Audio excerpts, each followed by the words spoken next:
хотелось бы мне сегодня прокомментировать и дать ряд разъяснений по тем позициям, которые вышли из указа президента страны, опубликованного вчера и озвученного вчера, и, соответственно, указов главы Республики Саха-Якутия в части, самоизоляционных мер и мер, которые принимаются на территории республики. Ну, на настоящий момент вы все знаете, что на 12 мая у нас зарегистрировано в республике уже 606 подтвержденных случаев коронавируса, и за сутки, за прошедшие 55 новых случаев. Необходимо обратить внимание, что речь идет о подтвержденных случаях, поэтому в эти 55 вошли, в том числе и по относительно людей, которые уже получают, свое лечение в городе Нерюнгри. Это, соответственно, не новые какие-то источники, это контактные от одного из очагов, связанных с привозной инфекцией. И, город Якутск, 38 случаев. В данной ситуации необходимо обратить внимание, что в эти 38 случаев входит в том числе и, количество определенное по, студентам с Северо-Восточному федеральному университету. И необходимо обратить внимание, что остальные заболевшие – это контактные лица, семейные, и начинает увеличиваться у нас количество, таких корпоративных, контактных лиц. Это у нас уже достаточно большое количество организаций, которые являются жизнеобеспечивающими. Это организации, строящие дома, организации, строящие дороги, которые обеспечивают нашу безопасность, которые оказывают определенные услуги. Они начинают уже находиться, так как, в принципе, контакты там осуществляются, и деятельность нужно продолжать. Вот они дают определенного рода нам увеличение по числу лиц, которые заражены ковидной инфекцией.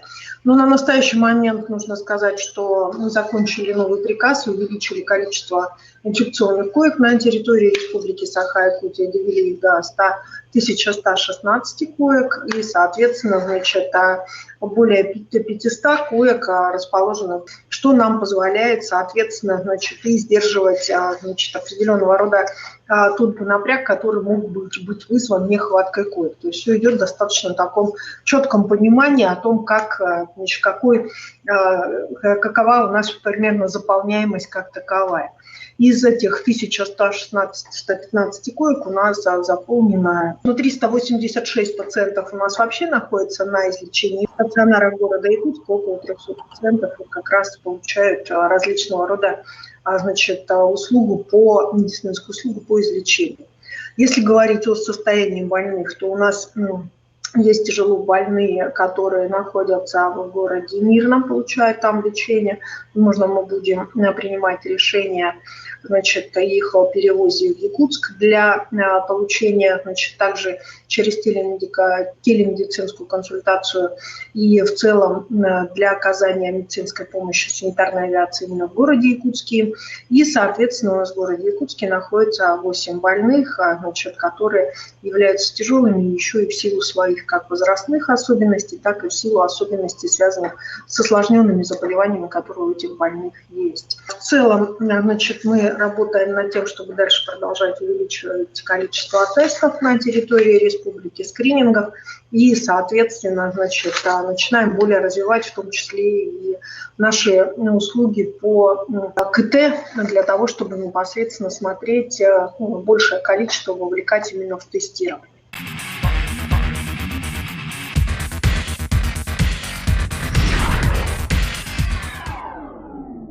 По указам президента страны и, соответственно, по указу главы Республики Саха-Якутия. Вы знаете непосредственно, что у нас вчера президент страны определил ряд позиций, которые направлены на социальную поддержку семей с детьми. Да, действительно, под социальную поддержку семей с детьми попали семьи, имеющие как детей до 3 лет, независимо от материального положения. Попали также семьи от 3 до 16 лет детей, по ежемесячной выплате в течение 3 месяцев, включая апрель. И президент на это обратил внимание, на то, что будет осуществляться выплата в том числе и за апрель. Выплата, пока мы ждем порядок, но исходя из позиции президента вчера, значит, нам достаточно понятно, что это будет единовременная сумма. Значит, все выплаты будут производиться через пенсионный фонд.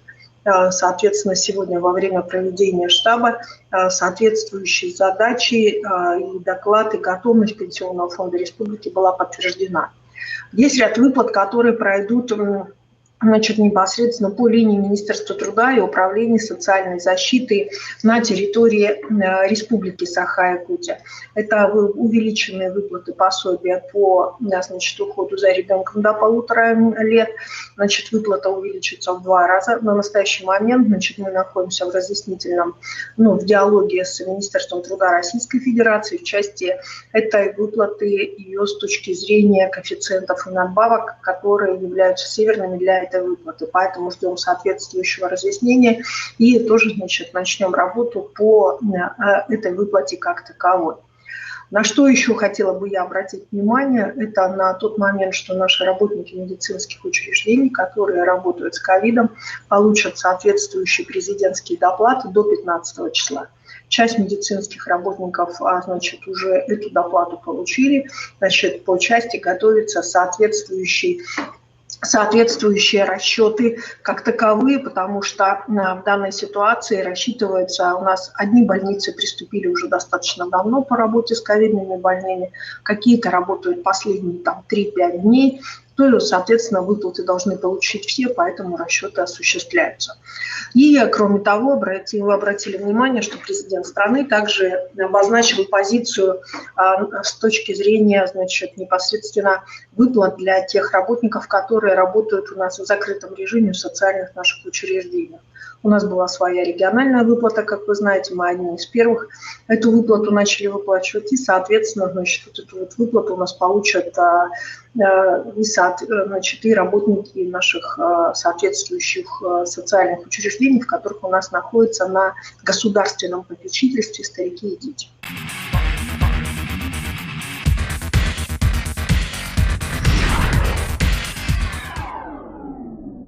Исходя из сложившейся ситуации санитарно-эпидемиологической, глава Республики Саха-Якутия Александр Сергеевич Николаев определил непосредственно определенное послабление для ряда, в том числе и районов республики. Так вы знаете, мы уже об этом в городе Алдане, поселке Ленинском снят режим карантина, но введен режим самоизоляции. Значит, соответствующий режим самоизоляции впервые появился в поселке Покрост. Соответствующие позиции сейчас вырабатываются, значит, определяется в том числе с муниципальными властями соответствующие работающие магазины и поведение. Для нас нужно очень четко понимать, обязательная самоизоляция остается для граждан старше 65 лет. Обязательная самоизоляция является для граждан, которые, значит, непосредственно владеют, которые имеют те или иные хронические заболевания.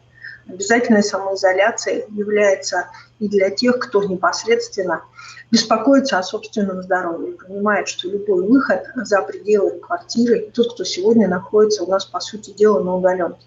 Мы на настоящий момент, глава республики, разрешил для, значит, целым граждан, естественно, значит, для того, чтобы вы дышали воздухом, одиночные прогулки, в том числе спортивные прогулки, я бы их в большей степени назвала, да, их называю для занятия спортом. Для каждого возраста там каждый критерий занятия спортом он разный по сути, да. Для кого-то это просто ходьба, для людей старшего поколения, для кого-то это интенсивные занятия на улице как таковые. Но в любом случае у нас как было, так и остается основным правилом это самоизоляция как таковая. Для того, чтобы как можно меньше было социальных контактов. Второй момент. Вот эти послабления, они не бывают такими, ослабили меры и завтра вернулись к той же жизни, которой мы жили. Практически невозможно, потому что достаточно жесткие санитарные требования. Санитарные требования жесткие как для мест пребывания, так и в целом для, значит, мест пребывания, таких как магазины, аптеки, но также и для мест работы. Поэтому сегодня те работодатели, которые, значит, начинают работу, тем открываются, они должны очень четко соблюдать санитарно-эпидемиологические требования как таковые. Это не временные требования, это не требования, которые сегодня они появились только потому, что инфекция, да, и вирус, а это правила, которые останутся у нас постоянно. Это правила, в которых нам придется дальше жить. Это уже формирование новой гигиенической культуры гигиены, в том числе санитарной культуры для нового общества как такового. Потому что уже сегодня в обязательном порядке и маски, и перчатки, и, соответственно, и их внедрение в культуру обслуживания, бытового обслуживания граждан в наших с вами магазинах, там, где мы везде сталкиваемся с людьми, в обязательном порядке должны быть и маски, и перчатки, для того, чтобы постараться все-таки не разносить инфекцию или не быть случайным человеком, у которого эта инфекция могла бы попасть, чтобы потом не принести ее домой. Ведь именно под этим риском у нас в том числе находятся те люди, которые сегодня у нас вынуждены работать. На настоящий момент для органов государственной власти, органов местного самоуправления, тех, которые, значит, непосредственно у нас работают, за исключением территорий, вот этих вот, которые в нашей природной изоляции, для них, для всех остается такой же режим работы, значит, на месте и режим работы дистанционный или удаленный.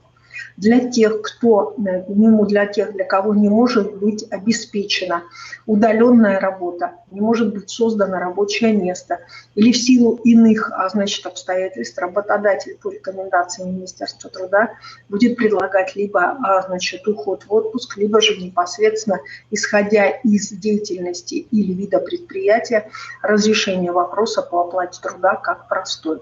Потому что, например, то или иное учреждение, например, культуры или учреждение дополнительного образования, оно в настоящий момент вот в режиме реальности, как оно было, не открывается.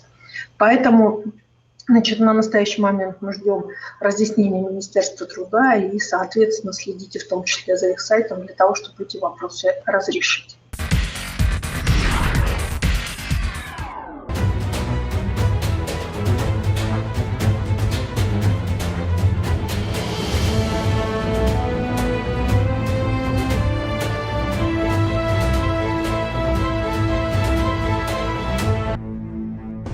Уважаемые якутяне, соблюдайте все санитарные нормы и правила. Не выходите из дома без необходимости. Если вы почувствовали себя плохо, звоните в участковую поликлинику, и к вам придет врач на дом. В случае других вопросов по коронавирусной инфекции действует круглосуточная горячая линия Минздрава Якутии 8 800 100 ровно 1403.